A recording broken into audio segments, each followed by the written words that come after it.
We're getting some Waffle boards delivered this morning, which will be a 75mm polystyrene underlay. This adds a lot of thermal insulation, stops your slab feeling cold, and when you heat this space, the ground won't be able to suck all the heat out. So by keeping the whole foundation dry, it really helps the insulation. Once we've cut and fit all the Waffle boards in place, we add the plastic membrane, which will be the damp course for our system that stops moisture coming up from the ground into our floor.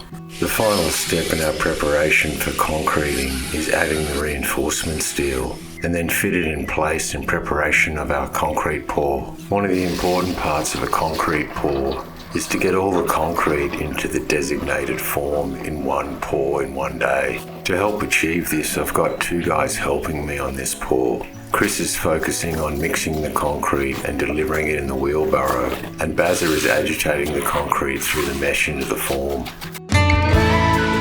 You come and go like a monsoon rain.